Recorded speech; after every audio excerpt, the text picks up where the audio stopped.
ভাইয়া, আমাদের একটা ভাইয়া কোশ্চেন করেছে যে আপনি যদি অস্ট্রেলিয়া সম্পর্কে কিছু বলতেন। অস্ট্রেলিয়া সম্পর্কে যেটা আপনার কাছে প্রশ্ন করা দরকার ছিল, অস্ট্রেলিয়া সম্পর্কে আমি অস্ট্রেলিয়ার কথা যখন চিন্তা করি না, আমার কাছে মনে হয় যে আম, মানে চাঁদের থেকেও দূরের কত কোনো একটা জায়গা, এরকম একটা মনে হয়। আর এই আম, চাঁদের থেকে দূরের একটা জায়গা থেকে কোনো দেশে যাওয়ার যে প্ল্যানিংটা ভাইয়া, লাইক ইটস কোয়াইট এক্সপেন্সিভ। হ্যাঁ। মানে আমরা যখন বাংলাদেশে যাই, লাইক সে যখন কোনো সিজন আপনি টিকিট কাটবেন, $2,000 বেশি। আর যদি আপনি ধরেন এখন যদি ফেব্রুয়ারি বা মার্চে টিকিট কাটেন, মেবি আপনি $1,000 পেয়ে যাবেন। কিন্তু ওই যে স্কুল হলিডে গুলা, বা আপনি এখান থেকে লন্ডনে যান, ডিস্টেন্স যেরকম অনেক বেশি, মনে হয় 19 ঘন্টা ফ্লাইট। আপনি আমেরিকাতে যান, you will lost almost a day. Canada, এই জন্য আর কি। ইনফ্যাক্ট মিডল ইস্ট, যখন আমরা মিডল ইস্টে যাই, ইদার আমাদেরকে সিঙ্গাপুর বা মালয়েশিয়াতে গিয়ে তারপর দুবাই বা কাতারে যেতে হয়, তারপর ওখান থেকে সৌদি আরবে যেতে হয়। মানে মানে দুইটা ট্রানজিট এতটুকু। করা লাগে। হ্যাঁ। তো আর যদি ট্রানজিট না করি, তাহলে এখান থেকে দুবাই বা কাতারে 13-14 আওয়ার্স, এরপরে হচ্ছে ওখান থেকে মেবি যতটুকু 1.5 ঘন্টা 2.5 ঘন্টা। তো এখান থেকে যেখানেই যাই, আপনারা যেরকম ইউরোপে থাকার কারণে একটা কান্ট্রি থেকে আরেকটা কান্ট্রি 2-3 ঘন্টার মধ্যেই যাওয়া হুম। যায়, হুইচ ইজ রিয়েলি গুড। কিন্তু এখান থেকে আমি যদি বলি, এখান থেকে মেলবোর্নে যাব, প্লেনেই হচ্ছে 2.5 ঘন্টা। তারপরে ধরেন আপনি ক্যানবেরা যাই, ক্যানবেরা খুবই কাছে সিডনি থেকে। আমি সিডনিতে থাকি, তো সিডনি থেকে ক্যানবেরাতে যাওয়াটা আমরা ড্রাইভ করে চলে যাই 2.5 ঘন্টা। তো মেলবোর্নে যদি ড্রাইভ করে যাই, আপনি যদি কোনো ব্রেক না নেন, 9 ঘন্টা 10 ঘন্টা কেটে যায়। Brisbane same distance. তারপরে যদি আপনি, আমার মনে আছে যে আমরা একবার হচ্ছে ব্রোকেন হিল, যেটা অস্ট্রেলিয়ার ঠিক একদম মাঝখানের দিকে, তো সেখানে আমি আর আমার হাজবেন্ড মিলে, লাইক যাওয়া এবং আসা মিলে 2,600 কিলোমিটার ড্রাইভ করেছি। আপনার ওখানে কি পাকা রাস্তা ছিল না কাঁচা রাস্তা সব? সব জায়গা ভাইয়া, মানে এটা একটা খুবই স্ট্রেঞ্জ, বা ওদের যে ভালো যে জিনিসটা বলবো, মানে আপনি যেখানেই যান, আপনি যদি মেইন রোডে থাকেন, লাইক এত স্মুথ একটা ড্রাইভ আপনি পাবেন। কিন্তু যদি আপনি একটু লোকাল ধরেন ঢুকতে চান বা কোনো কিছু এক্সপ্লোর করতে চান, তখন হয়তো কাঁচা রাস্তা একটু আছে পাবেন। যেমন ধরুন ওই যে মানে ডেজার্টের মাঝখানে, তবে ডেজার্ট বলতে আমরা হচ্ছে যে ডেজার্টটা এখানে দেখি, সেটা কিন্তু ওই আহ সৌদি আরব বা দুবাই কাতারের ডেজার্ট না। এখানকার ডেজার্টটা ওই ওরকম স্যান্ডি না।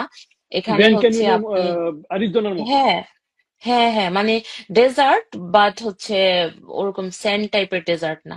বাট স্টিল রকি আপনি রকি মাইলের পর ডেজার্ট। মাইল কোনো মানুষজন নাই। আপনার হচ্ছে খেয়াল করতে হবে যে আপনার গাড়িতে কতটুকু পেট্রোল আছে।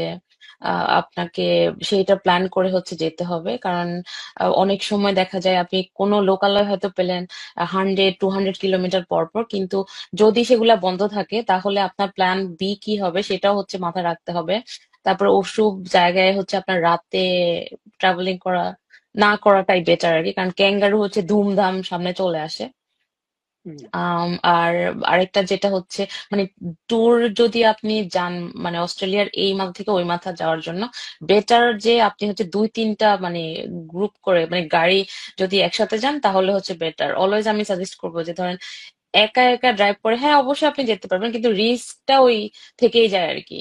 আম, আচ্ছা, একটা কিছু অস্ট্রেলিয়ার হতে পারে। ইস্ট কোস্ট থেকে যদি ওয়েস্ট কোস্টে যাই, জি। আহ, আমি তো জানি যে কোস্ট ধরে রাস্তা আছে, এটা আমি জানি। আর আমি জি। যদি মাঝখান থেকে যেতে চাই, মাঝখান থেকে যাওয়ার কোনো রাস্তা আছে? মাঝখান থেকে বেটার, হ্যাঁ, হ্যাঁ, অবশ্যই আছে ভাইয়া। মানে আপনি এই মাথা থেকে ওই মাথা সোজা চলে যেতে পারবেন, কারণ ওখানে কোনো আপনার ইয়ে নাই। আম, পাকা, পুরাটা মানে পাকা রাস্তা নদী, মাঝখান থেকে? হ্যাঁ, একদম সোজাসুজি আপনি চলে যেতে পারবেন, কোনো প্রবলেম নাই। আর যদি আপনি কোস্ট হয়ে যান, তাহলে তো সেটাও মানে আপনি সিনারি অনেক সুন্দর সুন্দর সিনারি দেখে দেখে দেখে দেখে, কিন্তু সেটা লাইক আপনি সোজাসুজি গেলে যতটুকু সময় লাগবে, অবশ্যই আপনি যদি রাউন্ড ঘুরে ঘুরে যান, আপনার 4-5 গুণ বেশি সময় লাগবে আর কি। হুম। না, ইন্টারেস্টিং। একটা কন্টিনেন্টের সমান দেশ, এক্স্যাক্টলি, বিশাল বড়। মানে আপনাদের ইউরোপের মেবি সিমিলার বা বড় বা ছোট এরকম কিছু হবে, কিন্তু হুম। ওই যে ইউরোপে আপনি একদিনে যেরকম 4-5টা দেশ হচ্ছে পসিবল যদি যেতে চান, অস্ট্রেলিয়াতে সেটা পসিবল না। ইনফ্যাক্ট আপনি সিডনির এই মাথা থেকে ওই মাথায় যদি আপনি ধরেন এখান থেকে ব্লু মাউন্টেনে যাবেন, আপনার অ্যাটলিস্ট 4-5 ঘন্টার একটা ট্রিপ প্ল্যান করতে হবে।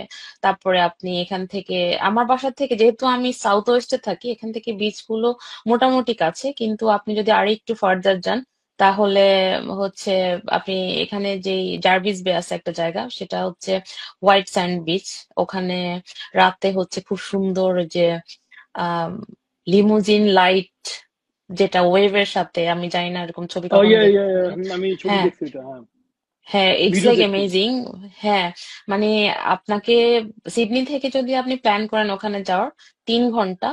আর ওখানে অবভিয়াসলি আপনার উম, রাতে মানে সন্ধ্যার সময় থাকতে হবে ওটা দেখার জন্য আর কি। আবার সব সময় যে সব সিজনে ওটা থাকবে সেটাও ইয়ে না, হুম হুম। মানে কোনো গ্যারান্টি নাই। আপনি মানে কবে কখন সেটা আসবে এটা একদম আপনার লাকের উপরে। আমি জি এ অবশ্যই। পর্যন্ত পাই নাই।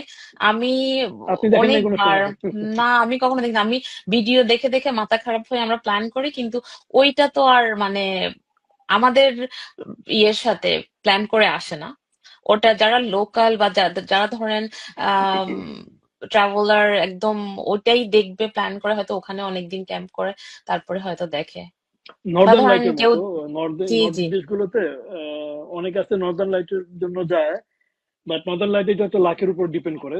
ইন্টেন্সিটি এক এক সময় এক এক রকম থাকে।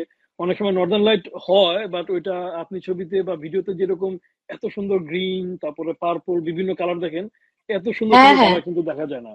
তো ওই কালারটা দেখার জন্য মানে লাখেরও প্রয়োজন আছে, বা আপনার অ্যাটলিস্ট 7 দিনের প্ল্যান করলে যে প্রতিদিন তাকায় থাকবেন, হয়তো বা একদিন পাইতে পারেন এরকম। আর আরেকটা কথা, আমি যেটা বাংলাদেশি আহ, যারা ট্রাভেলার আছে তাদেরকে আসলে অনেকে আমাকে মেসেজ দেয় যে অস্ট্রেলিয়াতে কয়টা কান্ট্রি মানে ভিজিট করার পর অস্ট্রেলিয়া অ্যাপ্লাই করার পরে ভিসা হবে বা সামথিং ওই টাইপের আর কি কোশ্চেন আমি অনেক পাই আমার ফেসবুকে।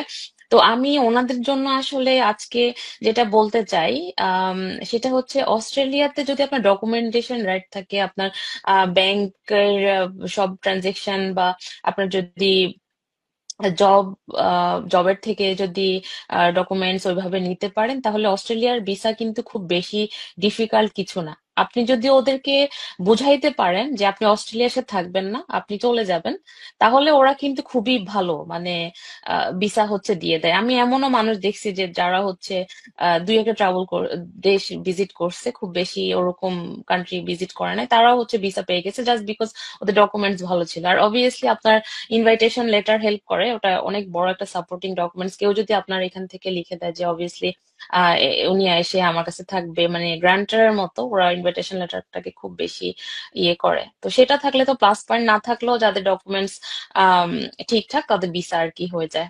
তো আই থিঙ্ক ওরা এনিওয়ে যেটা সব অস্ট্রেলিয়ার, থেকে জি, বেশি দেখে এটা হচ্ছে আপনার রেগুলার একটা ইনকাম সোর্স, এবং সেই ইনকাম সোর্সটা মোটামুটি হ্যাঁ।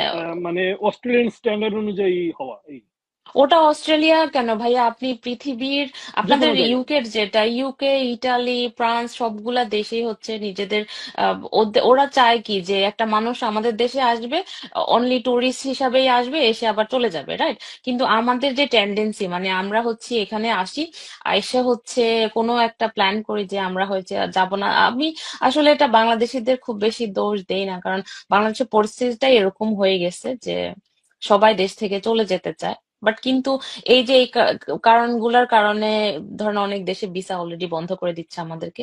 আমাদের সবার মাথায় রাখা উচিত যে আমি যখন যাব একটা দেশে অবশ্যই আমি রেসপেক্টফুলি আবার চলে আসব। তাহলে মনে হয় হুম। আমাদের জিনিসগুলো আর কি ইজি হবে ইন আসলে এখানে ফিউচার। কিছু কালচারাল প্রবলেম হয়েছে, যে বাংলাদেশে 18 কোটি বা 19-20 কোটি যাই হোক, এত জনসংখ্যা অনুযায়ী কাজের অপরচুনিটি অনেক কম। এবং আর একটা বড় সমস্যা হচ্ছে যে বাংলাদেশে যারা মিডল ক্লাস ফ্যামিলির আছে লোকজন, তারা অনেক কাজ আছে যে ওই কাজে বেতন আছে, স্যালারি আছে বা ইনকাম আছে, বাট করতে পারে না বিভিন্ন সামাজিক কারণে, যে কাজটাকে ছোট করে দেখা হয় বা একটা অসম্মানের বিষয়। এই কালচারটা আমি হ্যাঁ খুবই ডিসলাইক করি, যে একটা কাজ, একজন মানুষ যদি অনেস্টলি কাজ করে খায়, ইনকাম করে, সে যেই কাজই হোক না কেন, প্রত্যেকটা কাজই হচ্ছে একটা একটা মহান কাজ এবং রিসপেক্ট করে দেখার মতো অ্যাবসলিউটলি। কাজ। জি জি। ডাজন্ট ম্যাটার সে হ্যাঁ কি কাজ করে। হ্যাঁ যেটা ইউরোপে বলেন, অস্ট্রেলিয়া বলেন, জাপান, কোরিয়া, সমস্ত দেশে কাজকে রিসপেক্ট করা হয়, কি কাজ হ্যাঁ, করা হইতেছে সেইটা দেখা 100%। হয় না। কিন্তু আমাদের দেশে আনফরচুনেটলি একটা কালচার আছে যে আপনি মানে কাজকে যতটা রেসপেক্ট করে, তার থেকে বেশি রেসপেক্ট করে আপনি কি কাজ করেন সেইটা। আপনি যদি একটা আম, একটা টি স্টল দেন, কথার কথা বলতেছি, যে আপনি ইউনিভার্সিটির সামনে একটা টি স্টল দিয়ে হয়তো বা অনেক টাকা ইনকাম করতে পারেন, বাট অনেকে সম্মানের কারণে, যে একটা প্রেস্টিজের বিষয় আছে, এই যে কালচারালি যে বিষয়টা খারাপ ভাবে দেখা হয়, এটার কারণে করে না। বাট একটা ইউরোপে সেম একটা স্টল দেন, আহ, এখানে এখানে কিন্তু মানুষ কতটা সম্মানের সাথে প্রত্যেকটা বিষয় দেখে, তাই না?